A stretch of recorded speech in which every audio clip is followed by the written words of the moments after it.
L'aletoscopi d'en Carlo Naia.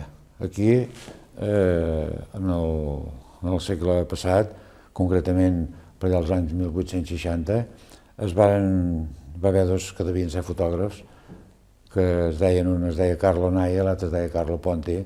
Carlo Ponti el va anomenar megaletoscopi, el seu aparell, i aquest, el Carlo Naia, el va anomenar aletoscopi.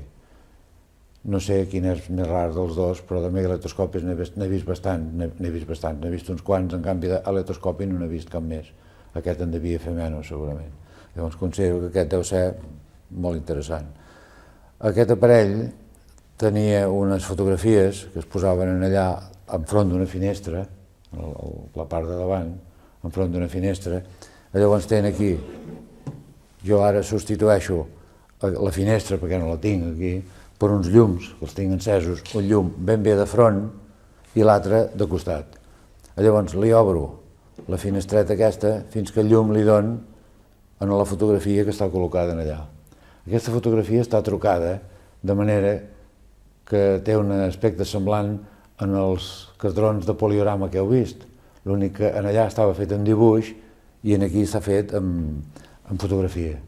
Fotografies que són tretes a tamany natural, vull dir, no són ampliades. La màquina que va fer aquestes fotografies ja tenia aquest tamany d'aproximadament, deuen tenir 30 per 40, aproximadament. Una màquina de tamany molt gran. Bé, és això, se li dona la llum de dia, llum de nit.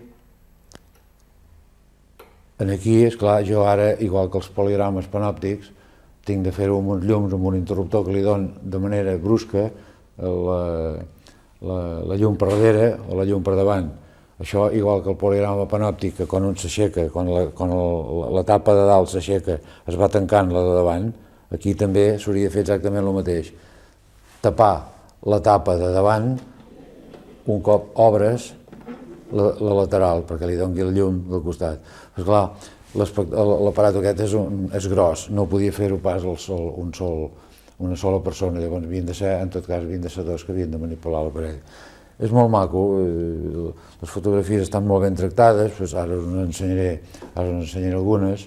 Veieu, per exemple, aquesta, ara us ho ensenyaré, és l'abadia de Nàpols, que tot Nàpols devia ser no gaire més que tot això d'aquí. Llavors, aquí al Vesuvi, la poses, de dia es veu tal com ho veieu ara, i de nit, que aquí es veuen com unes esquerdes en la muntanya, doncs això són rius de lava que baixen del Vesuvi i aquí que està com si fos gratat, com si fos trencat la fotografia, realment està trencada, és com si vingués foc, que és l'erupció del Vesuvi. I llavors això hi ha una tela molt fina, semitransparent, que per la part de darrere et dona una llum difusa i molt uniforme per deixar-te veure d'una manera, diguem-ne, més homogènia tot l'aspecte total de la fotografia. La primera vista, la que hi ha posada ara en l'aletoscopi, és la Veduta di Lucerna, del Monte Pietate. Com podeu sentir, l'italià el manejo molt bé.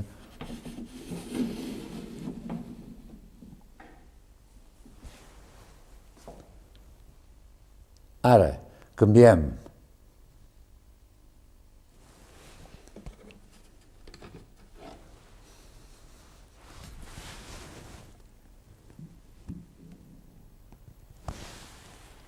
Canviem la vista i posem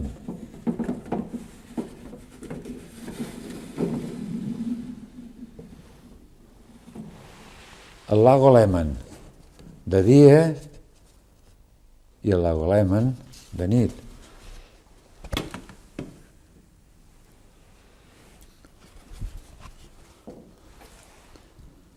Ara hi posem panorama del Vesuvio, Nàpoli.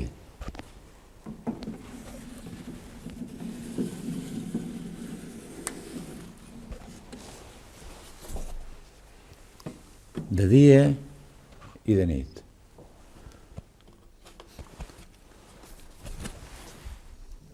Ara hi posem il Castello de Miramara. de dia